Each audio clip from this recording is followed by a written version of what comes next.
আসসালামু আলাইকুম সবাইকে স্বাগতম জানাচ্ছি পাঠশালার পক্ষ থেকে। আজকে আমি আপনাদের সামনে আলোচনা করব ম্যাথ ষষ্ঠ শ্রেণীর গণিত বইয়ের পঞ্চম অধ্যায় সরল সমীকরণের বাকি ম্যাথগুলো। আজকে আমরা 28, 29, 30, 31 প্রশ্নটা আলোচনা করব।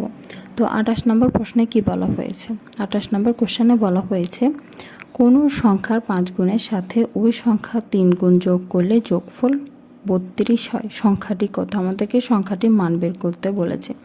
তো সবার প্রথমে আমাদেরকে ধরে নিতে হবে সংখ্যাটি কত। সংখ্যাটিকে এক্স ধরে নিতে হবে। মনে করি সংখ্যাটি এক্স।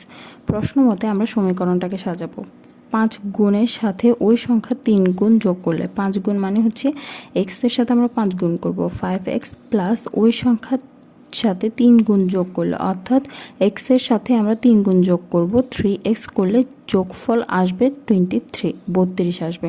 তো 5x প্লাস 3x একসাথে করলে আমরা পাবো 8x ইকুয়াল টু 32 পাবো। এবার এক্সের সাথে যে সংখ্যাটি গুণাকার আছে সেটা আমরা ভাগাকার করে ফেলবো, পর ভাগ করলে দেখা যায় এক্সের মান 4 আসে। সুতরাং আমাদেরকে এখানে বলে দিয়েছে সংখ্যাটি কত, সংখ্যাটি অর্থাৎ এক্সের মান বের করতে। আমরা এক্সের মানই বের করেছি, নির্ণয় সংখ্যাটি এক্স ইকুয়াল টু 4। সুতরাং এটাই আমাদের আনসার। একইভাবে আমরা এখন যাব 29 নম্বরে।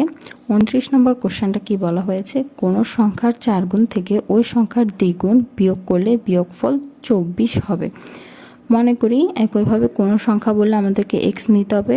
মনে করি সংখ্যাটি এক্স, প্রশ্ন মতে 4x অর্থাৎ 4 গুণ বলেছে, 4x মাইনাস 2x কত বিয়োগ করলে, দ্বিগুণ বিয়োগ করলে বিয়োগফল হবে 24। তো 4x থেকে 2x বাদ দিলে 2x থাকে, 2x ইকুয়াল টু 24 থাকে। এক্সের সাথে এটা গুণ আকারে রয়েছে, ওই পাশে গেলে ভাগ আকারে হয়ে যাবে।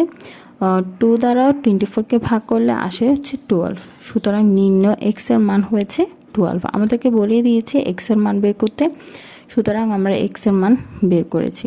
এখন আমরা যাব পরবর্তী ম্যাথে, সেটা হলো 30 নাম্বার ম্যাথে। তো চলো আমরা 30 নাম্বার ম্যাথটা দেখার চেষ্টা করি।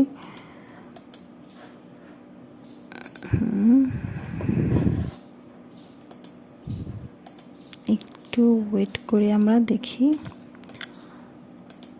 30 নম্বর ম্যাথ। 30 নম্বর ম্যাথে কি বলা হয়েছে? একটি কলমের দাম যত টাকা তার থেকে 2 টাকা কম হলে দাম হতো 10 টাকা। কলমটির দাম কত? এখানে কলমটার দাম বের করতে বলেছে। আমাদেরকে বলেছে কলমটাকে যদি কলমটা যত টাকা হবে তার থেকে 2 টাকা কম হলে, তো মনে করি সংখ্যাটি কত বা কলমটি প্রাইস কত হবে, বা কলমটিকে আমরা এক্স ধরবো, সংখ্যাটিও ধরতে পারো তোমরা, কলমটিও এক্স ধরতে পারো, সমস্যা নেই।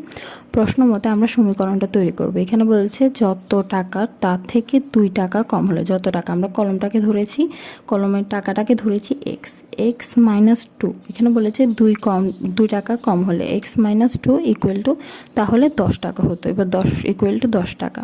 এবার এক্সটার থেকে মাইনাস 2টা বিয়োগ আকারে আছে, যেটা সমানের ওই পাশে গেলে প্লাস আকার হয়ে যাবে। সুতরাং দেখতে পাচ্ছ 10-এর সাথে 2 যোগ করলে 12, অর্থাৎ নির্ণয় কলমের দাম এক্স ইকুয়াল টু 12 টাকা। আমরা পেয়ে গেছি কলমের দামটা। 31 নম্বর ম্যাথটা হচ্ছে কণিকার কাছে যতগুলো চকলেট আছে তার 4 গুণের চকলেট আছে মনিকার কাছে। দুজনের একত্রে 25টি চকলেট আছে। কণিকার কতগুলো চকলেট আছে? আমাদেরকে দেখো কণিকার চকলেটগুলো বের করতে বলেছে, মনিকার চকলেটগুলো না, কণিকার চকলেটগুলো বের করতে বলেছে। আগে আমরা লিখবো যে মনে করি কণিকার চকলেট আছে এক্সটি, মনিকার চকলেট আছে 4xটি, কারণ এখানে বলছে 4 গুণ চকলেট আছে মনিকার কাছে। তো প্রশ্ন মতে আমরা সমীকরণটা তৈরি করি। সমীকরণটা তো হবে হচ্ছে এক্স প্লাস 4x, মানে কণিকার আছে এক্স চকলেট এবং মনিকার আছে 4x চকলেট, দোনোটাকে যোগ করলে 25, অর্থাৎ মোট চকলেট আছে 25টি। তো ক্যালকুলেশন করলে একটা এক্স প্লাস 4টা এক্স ইকুয়াল টু 5টা এক্স আর ইকুয়াল টু সমান 25 থাকবে। এবার এক্সটাকে এ পাশে রেখে -5টাকে ওই পাশে নিয়ে গেলে ভাগ আকারে হয়ে যাবে। সুতরাং এক্স ইকুয়াল টু 5। আমাদেরকে এখানে কণিকা চকলেটের প্রাইস বের করতে বলেছে, যার কারণে কণিকা চকলেটের চকলেট আছে 5টি। তো দেখতে পাচ্ছ আমরা 4টা কোশ্চেন আনসার করে দিয়েছি তোমাদের সুবিধার জন্য। অবশ্যই তোমাদের ভালো লেগেছে। ভালো লাগলে আমাদের চ্যানেলটিকে সাবস্ক্রাইব করবে, পাশে থাকা বেল আইকনটি ক্লিক করবে, শেয়ার কমেন্টের মাধ্যমে আমাদের পাশে থাকবে।